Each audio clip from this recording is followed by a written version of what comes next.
Bom, pessoal, agora que a gente já falou um pouco mais sobre os recursos em si, eu vou começar a falar agora um pouco sobre o paradigma de orientação a objeto.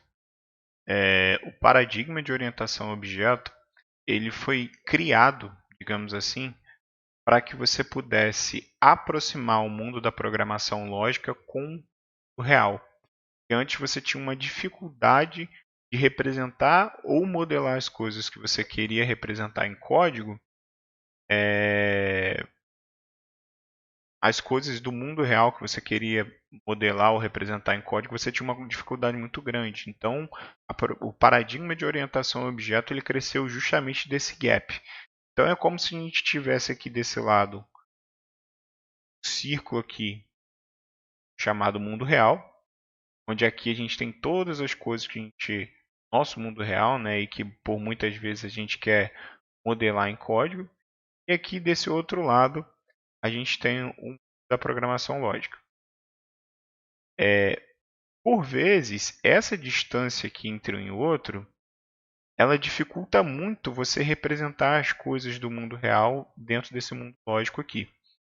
Então, o que a gente tem que fazer, o que a gente, na verdade, por muitas vezes acaba fazendo dentro desse mundo de programação lógica aqui, é criar artifícios, é você o tempo todo estar criando formas de você justamente aproximar esses dois mundos, entendeu?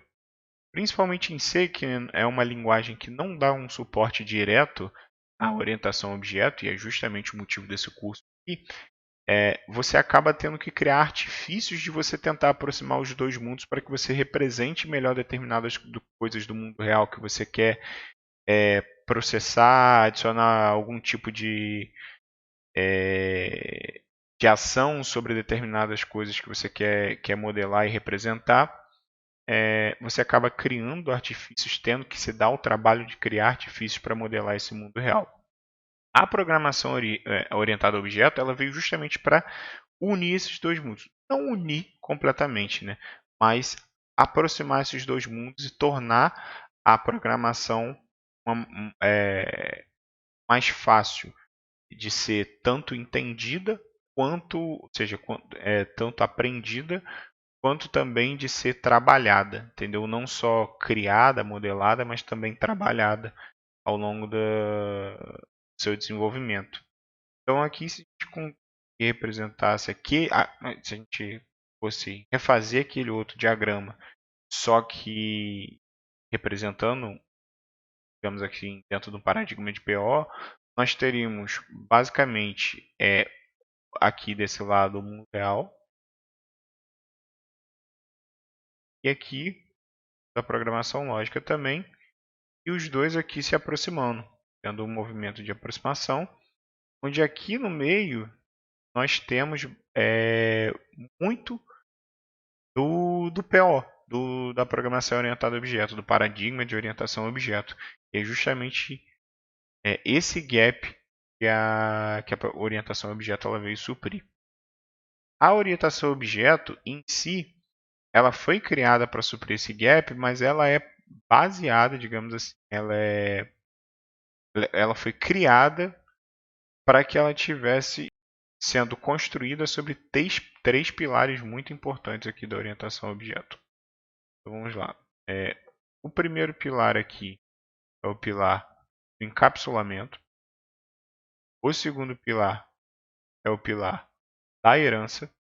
E o terceiro pilar é o pilar do polimorfismo.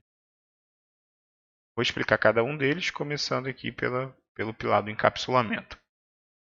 O pilar do encapsulamento diz respeito a você proteger, digamos assim, você encapsular uma determinada estrutura de dados, uma determinada estrutura.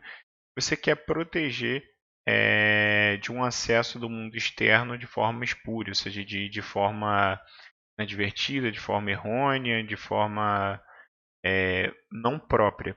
Então você quer impedir que o mundo externo, seja que um código e-mail ou qualquer coisa que esteja fora dessa estrutura que você quer encapsular, que ele acesse diretamente os elementos de dentro dessa estrutura e possa bagunçar ela ali dentro. Então você impede esse acesso desse mundo externo criando uma interface, ou seja, funções que manipulem da forma correta esses dados. Então, basicamente, aqui você tem, digamos assim, uma estrutura de dados, que eu vou chamar de estrutura de dados, que é aquilo que você quer proteger, diversos campos aqui dentro, beleza?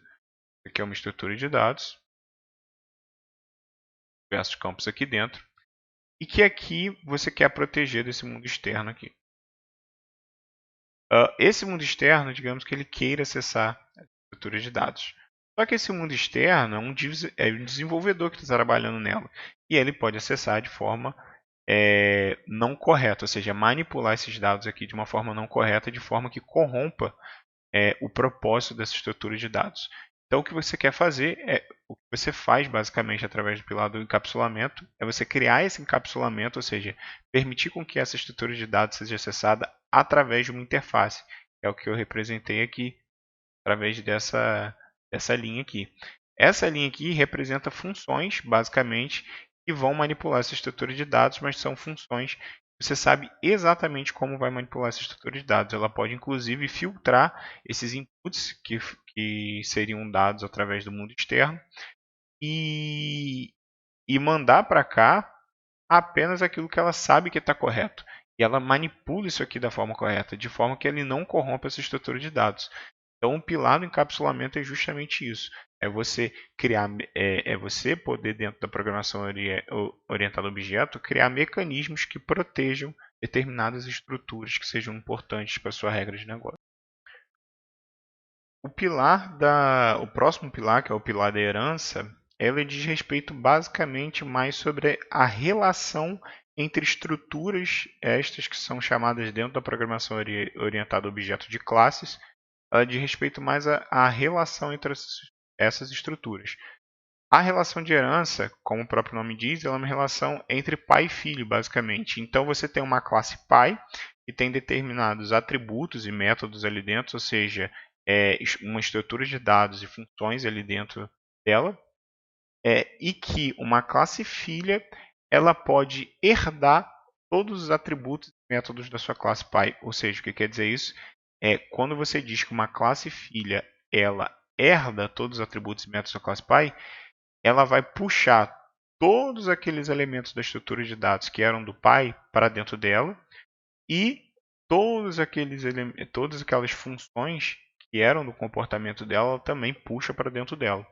Então você tem uma classe pai e uma classe filha. É uma relação de herança, ou seja, é basicamente a relação entre duas estruturas. Então aqui você tem, digamos assim, uma classe pai. Deixa eu ver como é que eu vou. Então, assim, tem aqui a classe pai, onde aqui dentro você tem estrutura de dados, que eu chamei de atributos, e conjunto de funções também, chamei de método, chamar de função de f, só de função. Essa aqui é a classe pai. E aqui você tem a classe filha, digamos assim, onde aqui você tem as suas estruturas de dados também. Imagina que essa classe filha ainda não herdou da classe pai ainda. E aqui os seus conjuntos de funções também específicos da classe filha. Digamos então que essa estrutura de dados ela seja específica da classe filha até agora, e aqui também específica da classe filha. Quando você diz que uma classe filha ela herda da classe pai, aqui no...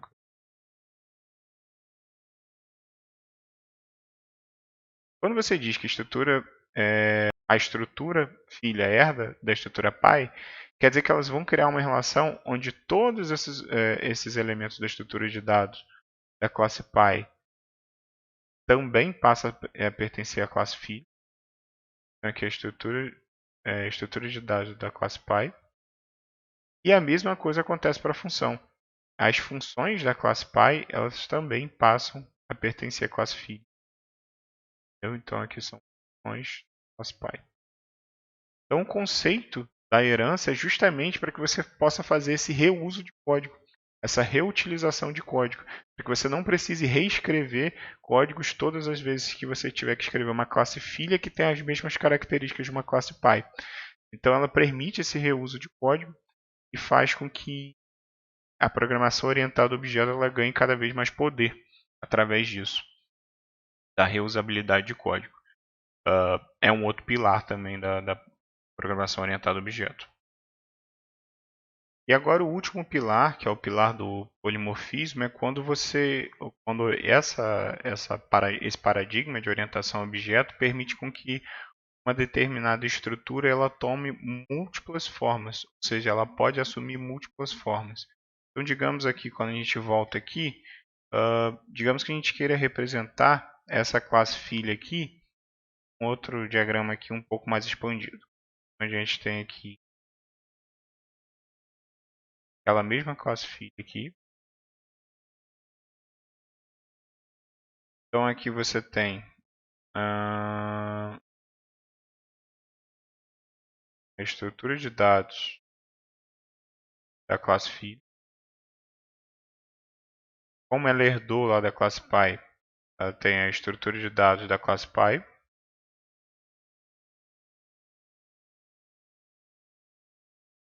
E você tem a função da classe filha. E também, porque ela herdou lá da classe pai, você tem a função da classe pai. Essa classe filha aqui, existe um conceito do polimorfismo, é que como tudo que há nessa classe, como tudo que há no pai existe dentro dessa classe filha aqui, que é justamente essa estrutura de dados do pai e essa função do pai, ela pode ser enxergada, e aí eu não consegui fazer um olhinho direito.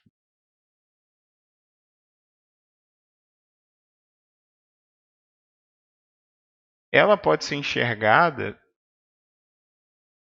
como a própria classe pai, mas no fundo, o que você está fazendo é manipulando a classe filha, entendeu?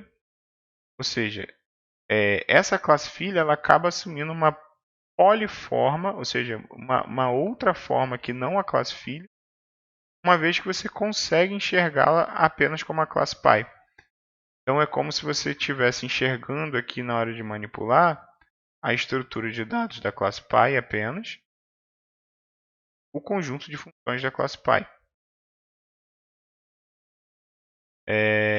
Só que no fundo, quando você está manipulando essa estrutura de dados aqui, quando você está utilizando essas funções aqui, de quem você está utilizando é da classe filha. Você só apenas fez com que a filha fosse enxergada como uma classe pai. Esse processo na programação se chama upcasting. Isso aí já descendo um pouco mais o nível, né? Aqui falando conceitualmente, já falando dentro da programação como você faria isso. Esse processo aqui é o upcasting, que é o quê? Você deixa de encarar essa classe aqui como classe filha, você passa a encará-la como classe pai. Mas não significa que ela é uma nova classe. Ela é a mesma classe da classe filha. Você só passou a enxergá-la como a classe pai, enxergando apenas essa estrutura de dados aqui e esse ponteiro para a função aqui. Essa estrutura de dados aqui, esse ponteiro para a função. Então isso você assume uma múltipla forma, entendeu? Então essa filha aqui que tinha uma forma assumiu uma outra forma, que é a forma do pai. Um outro conceito, digamos assim, que as pessoas dizem que é polimorfismo também, mas são literaturas diferentes basicamente, é que determinadas funções aqui da classe pai, digamos que aqui nós temos um quadradinho, uma determinada função aqui dentro da classe pai, que foi herdada pela classe filha, ou seja, essa conjunto de funções aqui da classe filha foi herdado pela classe pai, uma funçãozinha daqui de dentro, digamos que a filha queira implementar diferente. Ela queira fazer o processo que a gente chama de sobrescrição.